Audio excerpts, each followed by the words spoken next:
जानवरों में गधा सबसे ज्यादा बुद्धिहीन समझा जाता है। हम जब किसी आदमी को पहले दर्जे का बेवकूफ कहना चाहते हैं तो उसे गधा कहते हैं। गधा सचमुच बेवकूफ है या उसके सीधेपन, उसकी निरापद सहिष्णुता ने उसे यह पदवी दे दी है, इसका निश्चय नहीं किया जा सकता। गायें सींग मारती हैं। ब्याई हुई गाय तो अनायास ही सिंहनी का रूप धारण कर लेती है। कुत्ता भी बहुत गरीब जानवर है, लेकिन कभी कभी उसे भी क्रोध आ ही जाता है। किंतु गधे को कभी क्रोध करते नहीं सुना, न देखा। जितना चाहो गरीब को मारो, चाहे जैसी खराब सड़ी हुई घास सामने डाल दो, उसके चेहरे पर कभी असंतोष की छाया भी नहीं दिखाई देगी। वैशाख में चाहे एक आध बार कुलेल कर लेता हो, पर हमने तो उसे कभी खुश होते नहीं देखा। उसके चेहरे पर एक विषाद स्थायी रूप से छाया रहता है। सुख दुख हानि लाभ किसी भी दशा में उसे बदलते नहीं देखा। ऋषियों मुनियों के जितने गुण हैं वे सभी उसमें पराकाष्ठा को पहुंच गए हैं, पर आदमी उसे बेवकूफ कहता है। सद्गुणों का इतना अनादर कहीं नहीं देखा। कदाचित सीधापन संसार के लिए उपयुक्त नहीं है। देखिए न, भारतवासियों की अफ्रीका में क्या दुर्दशा हो रही है। क्यों अमेरिका में उन्हें घुसने नहीं दिया जाता? बेचारे शराब नहीं पीते, 4 पैसे कुसमय के लिए बचाकर रखते हैं, जी तोड़कर काम करते हैं, किसी से लड़ाई झगड़ा नहीं करते, 4 बातें सुनकर गम खा जाते हैं, फिर भी बदनाम हैं। कहा जाता है वे जीवन के आदर्श को नीचा करते हैं। अगर वे ईंट का जवाब पत्थर से देना सीख जाते तो शायद सभ्य कहलाने लगते। जापान की मिसाल सामने है। एक ही विजय ने उसे संसार, लेकिन गधे का एक छोटा भाई और भी है जो उससे कम ही गधा है, और वह है बैल। जिस अर्थ में हम गधे का प्रयोग करते हैं, कुछ उसी से मिलते जुलते अर्थ में बछिया के ताऊ का भी प्रयोग करते हैं। कुछ लोग बैल को शायद बेवकूफी में सर्वश्रेष्ठ कहेंगे, मगर हमारा विचार ऐसा नहीं है। बैल कभी कभी मारता भी है, कभी कभी अड़ियल बैल भी देखने में आता है, और भी कई रीतियों से अपना असंतोष प्रकट कर देता है। अतएव उसका स्थान गधे से नीचा है। झूरी कांची के दोनों बैलों के नाम थे हीरा और मोती। दोनों पछाई जाति के थे, देखने में सुंदर, काम में चौकस, दिल में ऊंचे। बहुत दिनों साथ रहते रहते दोनों में भाईचारा हो गया था। दोनों आमने सामने या आसपास बैठे हुए एक दूसरे से मुख भाषा में विचार विनिमय किया करते थे। एक दूसरे के मन की बात को कैसे समझा जाता है हम कह नहीं सकते। अवश्य ही उनमें कोई ऐसी गुप्त शक्ति थी जिससे जीवों में श्रेष्ठता का दावा करने वाला मनुष्य वंचित है। दोनों एक दूसरे को चाटकर सूंघकर अपना प्रेम प्रकट करते। कभी कभी दोनों सींग भी मिला लिया करते थे, विग्रह के नाते से नहीं, केवल विनोद के भाव से, आत्मीयता के भाव से। जैसे दोनों में घनिष्ठता होते ही धौलधप्पा होने लगता है। इसके बिना दोस्ती कुछ फुसफुसी, कुछ हल्की सी रहती है, जिस पर ज्यादा विश्वास नहीं किया जा सकता।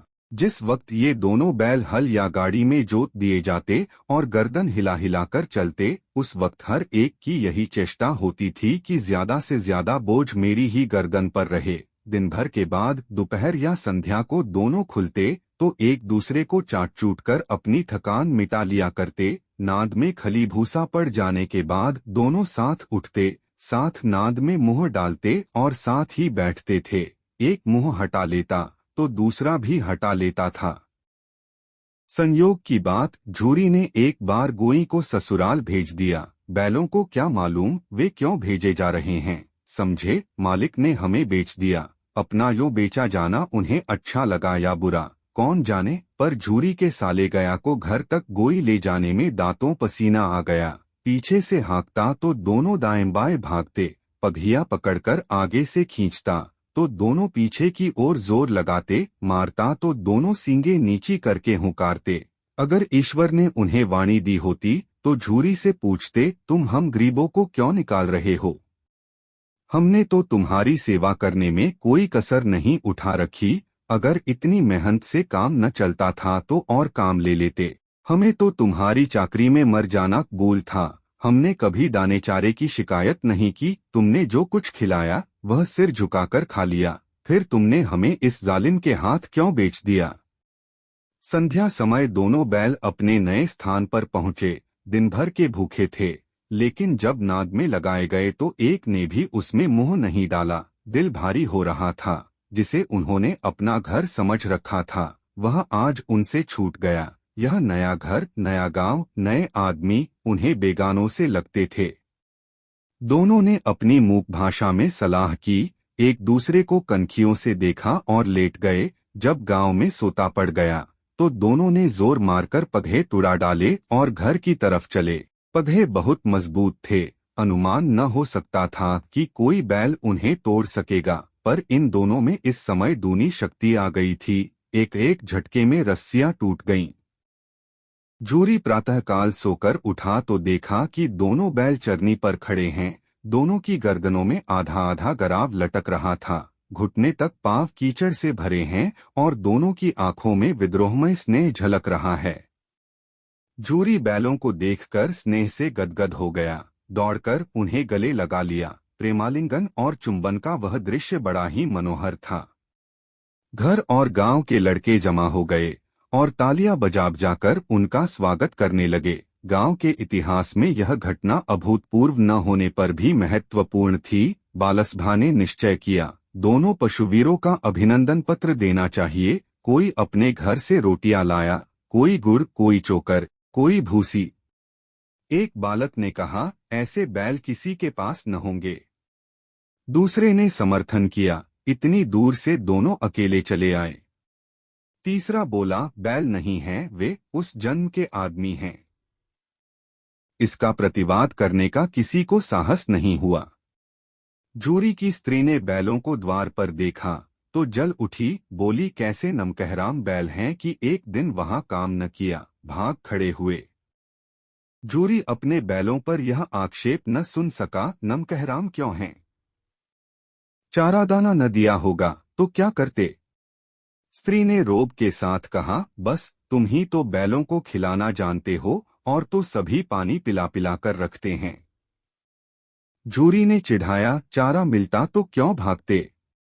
स्त्री चिढ़ी, भागे इसलिए कि वे लोग तुम जैसे बुद्धुओं की तरह बैलों को सहलाते नहीं, खिलाते हैं तो रगड़कर जोतते भी हैं। ये दोनों ठहरे कामचोर, भाग निकले। अब देखूं कहाँ से खली और चोकर मिलता है। सूखे भूसे के सिवा कुछ न दूंगी, खाए चाहे मरें। वही हुआ। मजूर की बड़ी ताकीद की गई कि बैलों को काली सूखा भूसा दिया जाए। बैलों ने नाद में मुंह डाला तो फीका फीका, न कोई चिकनाहट न कोई रस। क्या खाए? आशाभरी आंखों से द्वार की ओर ताकने लगे। जूरी ने मजूर से कहा, थोड़ी सी खली क्यों नहीं डाल देता बे? मालकिन मुझे मार ही डालेंगी। चुराकर डाला। ना दादा, पीछे से तुम भी उन्हीं की सी कहोगे। दूसरे दिन जूरी का साला फिर आया और बैलों को ले चला। अब की उसने दोनों को गाड़ी में जोता। 2-4 बार मोती ने गाड़ी को खाई में गिराना चाहा, पर हीरा ने संभाल लिया। वह ज्यादा सहनशील था।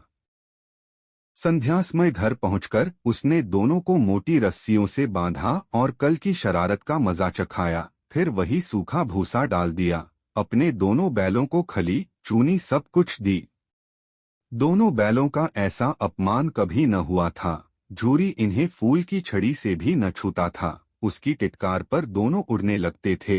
यहाँ मार पड़ी, आहत सम्मान की व्यथा तो थी ही, उस पर मिला सूखा भूसा। नाद की तरफ आंखें तक न उठाईं। दूसरे दिन गया ने बैलों को हल में जोता, पर इन दोनों ने जैसे पाँव न उठाने की कसम खा ली थी। वह मारते मारते थक गया, पर दोनों ने पाँव न उठाया। एक बार जब उस निर्दयी ने हीरा की नाक पर खूब डंडे जमाए तो मोती का गुस्सा काबू से बाहर हो गया। हल लेकर भागा। हल, रस्सी, जुआ, जोत सब टूट टाट कर बराबर हो गया। गले में बड़ी बड़ी रस्सियां न होती तो दोनों पकड़ाई में न आते। हीरा ने मूक भाषा में कहा, भागना व्यर्थ है। मोती ने उत्तर दिया, तुम्हारी तो इसने जान ही ले ली थी। अब की बड़ी मार पड़ेगी। पड़ने दो, बैल का जन्म लिया है तो मार से कहाँ तक बचेंगे। गया 2 आदमियों के साथ दौड़ा आ रहा है। दोनों के हाथों में लाठियां हैं। मोती बोला, कहो तो दिखा दूं कुछ मजा, मैं भी लाठी लेकर आ रहा है। हीरा ने समझाया, नहीं भाई, खड़े हो जाओ, मुझे मारेगा तो मैं भी एक दो को गिरा दूंगा। नहीं, हमारी जाति का यह धर्म नहीं है। मोती दिल में ऐंठ कर रह गया। गया आ पहुंचा और दोनों को पकड़कर ले चला। कुशल हुई कि उसने इस वक्त मारपीट न की, नहीं तो मोती भी पलट पड़ता। उसके तेवर देखकर गया और उसके सहायक समझ गए कि इस वक्त टाल जाना ही मसलहत है। आज दोनों के सामने फिर वही सूखा भूसा लाया गया। दोनों चुपचाप खड़े रहे। घर में लोग भोजन करने लगे। उस वक्त छोटी सी लड़की 2 रोटियां लिए निकली और दोनों के मुंह में देकर चली गई। उस एक रोटी से इनकी भूख तो क्या शांत होती, पर दोनों के हृदय को मानो भोजन मिल गया। यहाँ भी किसी सज्जन का वास है। लड़की भैरों की थी, उसकी माँ मर चुकी थी। सौतेली माँ उसे मारती रहती थी, इसलिए इन बैलों से एक प्रकार की आत्मीयता हो गई थी। दोनों दिन भर जोते जाते, डंडे खाते, अड़ते, शाम को थान पर बांध दिए जाते और रात को वही बालिका उन्हें 2 रोटियां खिला जाती। प्रेम के इस प्रसाद की यह बरकत थी कि 2-2 गाल सूखा भूसा खाकर भी दोनों दुर्बल न होते थे, मगर दोनों की आंखों में रोम रोम में विद्रोह भरा हुआ था। एक दिन मोती ने मूक भाषा में कहा, अब तो नहीं सहा जाता। हीरा, क्या करना चाहते हो? एकाध को सींगों पर उठाकर फेंक दूंगा।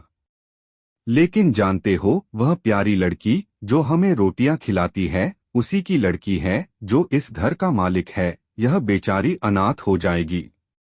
तो मालकिन को न फेंक दूं, वही तो इस लड़की को मारती है। लेकिन औरत जात पर सींग चलाना मना है, यह भूले जाते हो। तुम तो किसी तरह निकलने ही नहीं देते। बताओ, तुड़ाकर भाग चलें?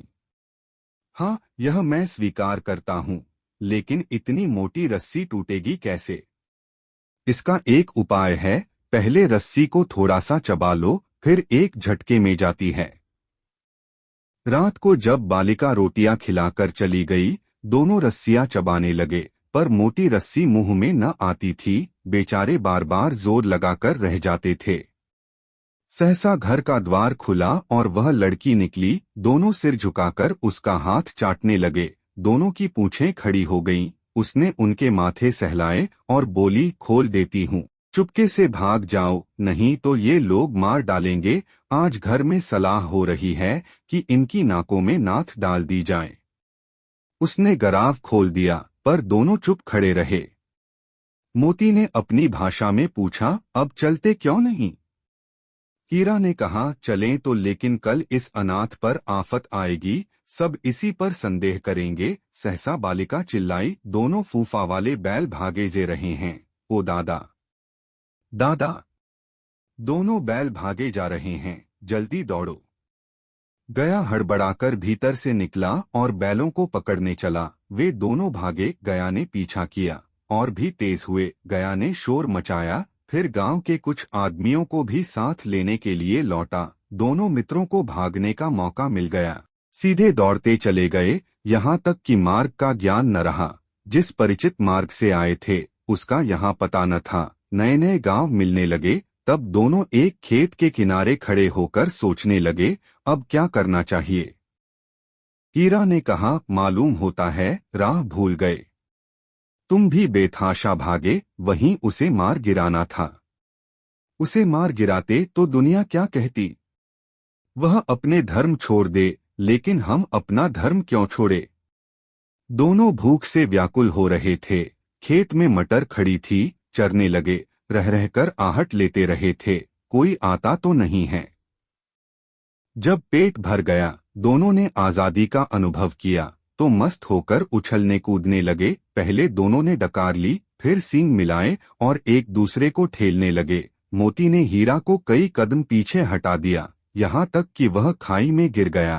तब उसे भी क्रोध आ गया, संभल कर उठा और मोती से भिड़ गया। मोती ने देखा खेल में झगड़ा हुआ चाहता है, तो किनारे हट गया।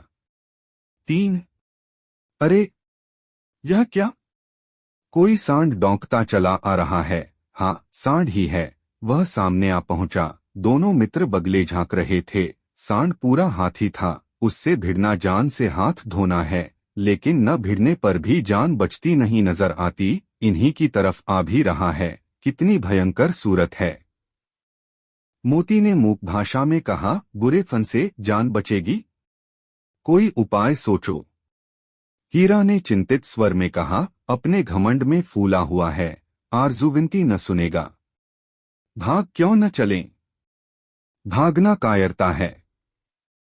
तो फिर यहीं मरो। बंदा तो 9-2-11 होता है। और जो दौड़ाए। तो फिर कोई उपाय सोचो जल्द।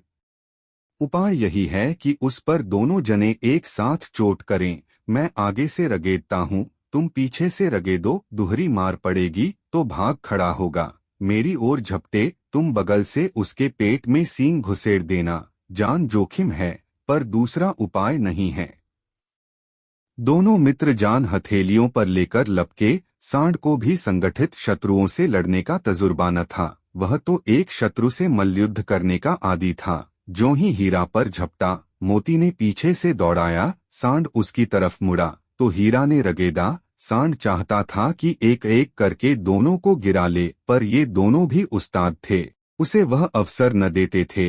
एक बार सांड झल्लाकर हीरा का अंत कर देने के लिए चला कि मोती ने बगल से आकर उसके पेट में सींग भोंक दिया। सांड क्रोध में आकर पीछे फिरा तो हीरा ने दूसरे पहलू में सींगे चुभा दिया। आखिर बेचारा जख्मी होकर भागा और दोनों मित्रों ने दूर तक उसका पीछा किया, यहाँ तक कि सांड बेदम होकर गिर पड़ा। तब दोनों ने उसे छोड़ दिया।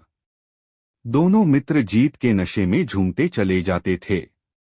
मोती ने सांकेतिक भाषा में कहा, मेरा जी चाहता था कि बचा को मार ही डालूं। हीरा ने तिरस्कार किया, गिरे हुए बैरी पर सींग न चलाना चाहिए।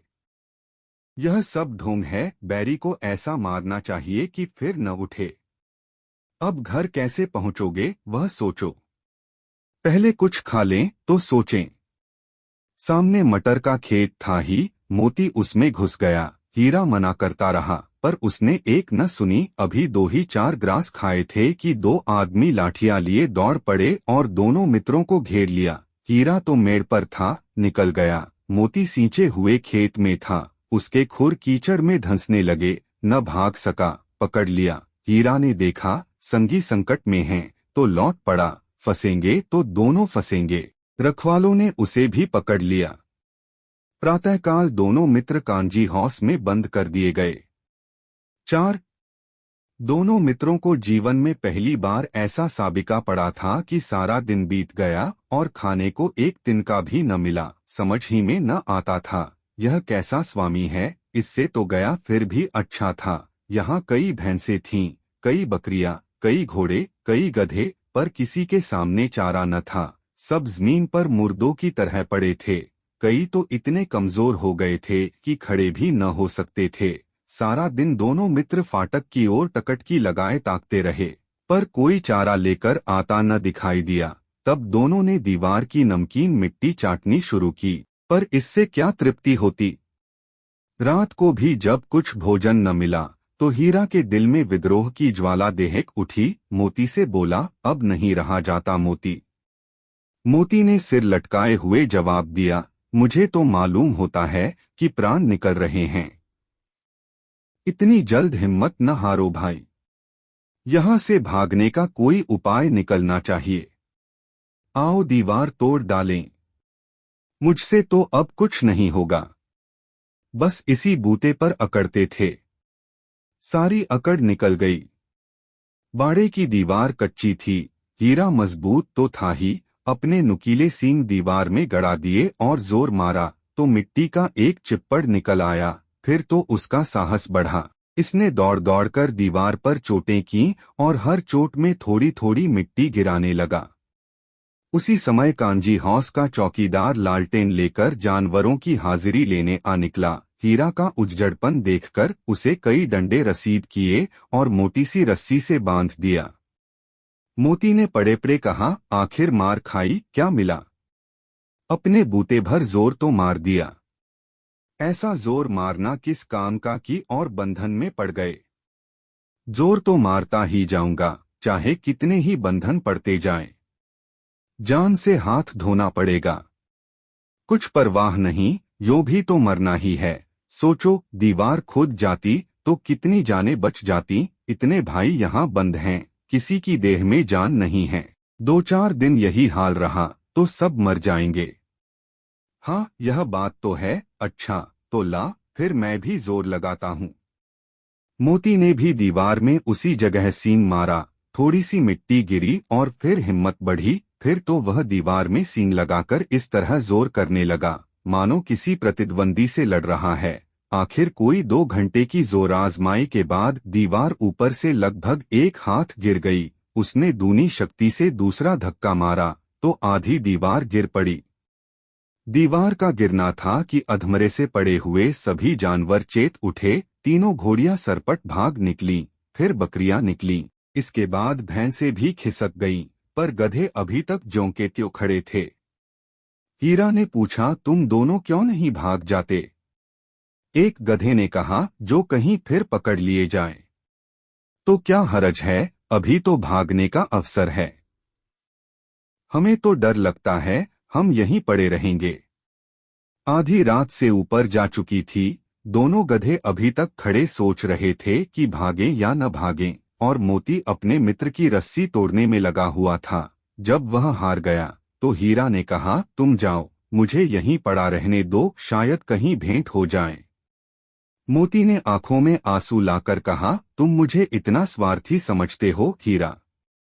हम और तुम इतने दिनों एक साथ रहे हैं, आज तुम विपत्ति में पड़ गए तो मैं तुम्हें छोड़कर अलग हो जाऊं?